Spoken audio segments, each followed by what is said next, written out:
Hello and welcome to this edition of The Interview. We are at the Quai d'Orsay, the French Foreign Affairs Ministry, and with me is Mr. Kamal Kharrazi.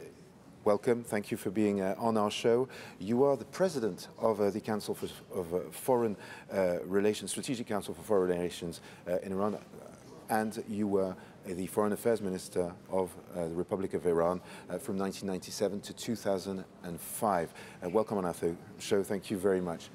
The first question I would like to ask you, given the news, is what is your feeling about the embassy move, the United States moving its Israeli embassy from Tel Aviv to Jerusalem?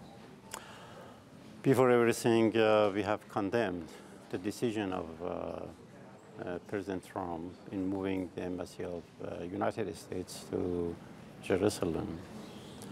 And that has given free hand to Israelis for utmost brutalities that we are witnessing these days. Unfortunately, a lot of Palestinians have been killed without any reason. And these are all the result of unilateral actions of the United States, which has created anxieties all over the world and proves that we do not have a safe world today. Where do you think this leaves the Israeli-Palestinian peace process? In fact, there is no peace process now. And United States has shown that does not have the capacity to do anything for peace process. In fact, we do not recognize Israel as a legitimate government at all because they have occupied the lands of Palestinians and pushed Palestinians out of the country. And in such a situation, there cannot be seen any peace between Palestinians and Israelis. We're seeing an escalation at the moment between Iran and Israel over what's happening at the moment in Syria, over the civil war in Syria. I'd like to know where you believe this is going. You know, indeed, Israel is accusing Iran of sending rockets into the occupied Golan Heights. Indeed, Israel has responded to that with strikes on Iranian military positions inside Syria. Now, first, these rockets that were sent to the Golan Heights, I mean, does Iran take responsibility for those? These are what the Israelis say, but in a matter of fact, Syrian army has sent rockets to Israel, and Israel has reciprocated the attacks of Syrian army against Israel. We are there because we have been invited by Syrian government to fight against terrorism, and Iran has played a very important role to fight against ISIS and Jabhat al-Nusra. And as long as Syrian government would desire, certainly we will be there. Regarding this situation, Israel claims to have hit all Iranian military positions inside the Syrian, on Syrian That is what they claim. Yes, is that true? No, it's not true. So how much damage have they actually done? The only damage was in T4. In T4, we lost some lives, 7 people. And other than that, we have not been the target.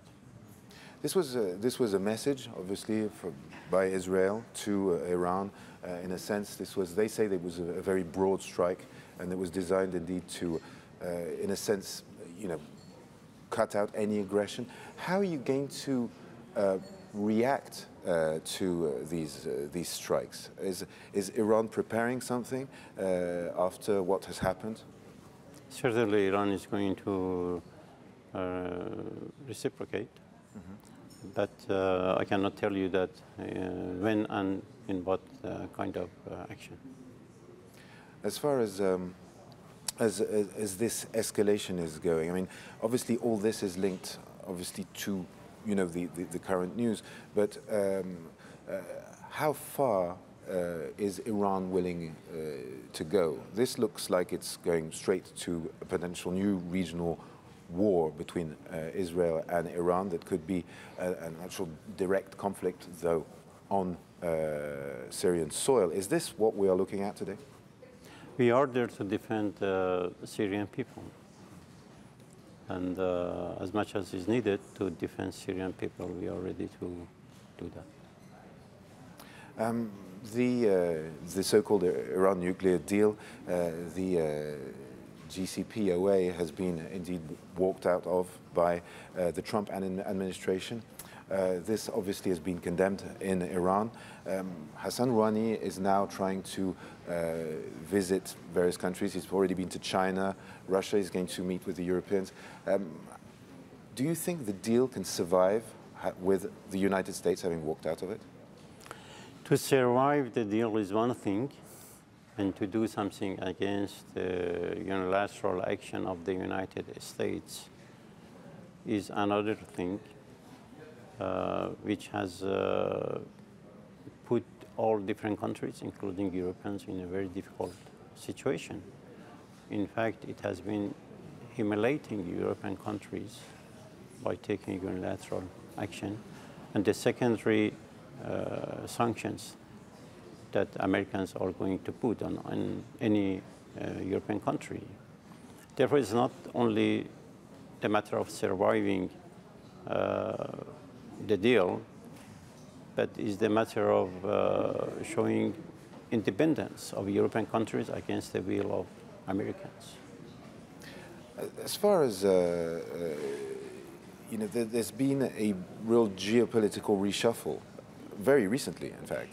The fact that Mohammed bin Salman of Saudi Arabia has said that basically he wanted to, to have strong ties with Israel. He's hinting at more cooperation with Israel in the face of what they call Iranian aggression as well. The fact that you have also Russia, Benjamin Netanyahu has been to visit Vladimir Putin, and it appears indeed Vladimir Putin has decided not to sell anti-missile systems to Iran.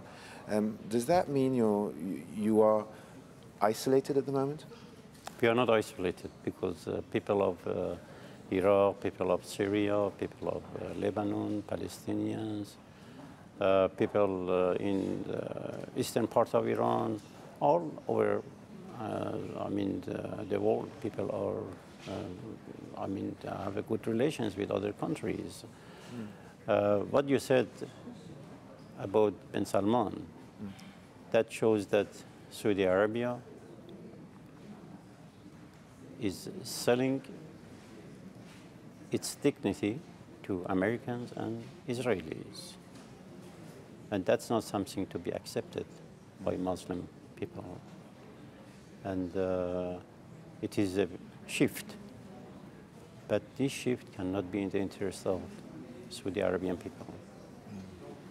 Well, this is the question, because maybe the Sunni leadership can eventually align with a more, change its stance toward Israel. But how about public opinion? That might be another issue. Certainly it is an issue in public opinion.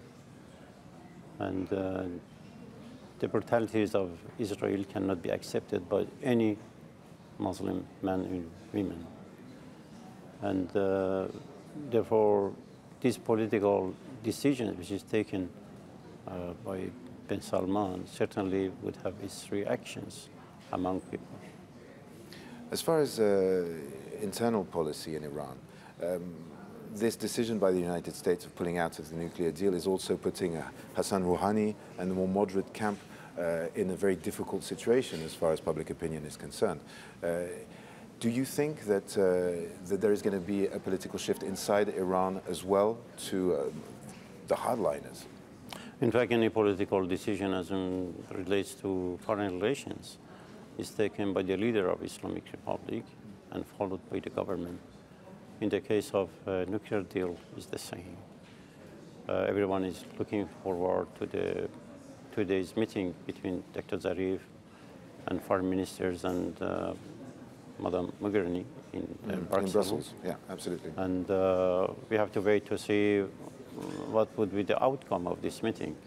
If they would decide on some concrete guarantee and firm guarantee to save the deal, that would be acceptable to everyone in Iran. So, in a sense, we have a bit of a, as far as Europe is concerned, it's going to be a choice between backing the deal and staying in with the United States on this decision, which is obviously a difficult one. Of course, the big question is sanctions. Sanctions have been eased with the deal. The Americans are promising tougher sanctions. What do you think that might have as an impact on the Iranian economy? Certainly, it will have some impacts on Iranian economy. But here is the matter of dignity of European countries and independence of European countries. I believe more than what benefit would be to Iran, the decision of European countries, is the matter of keeping the independence of European countries by the decision they would take against the decision of Mr. Trump. Therefore, it's a common interest between Iran and European countries as well. Well, Mr. Kharrazi, thank you ever so much for answering our questions. That's all we have time for. Thank you for watching this interview. You can watch it again on france24.com. Many thanks.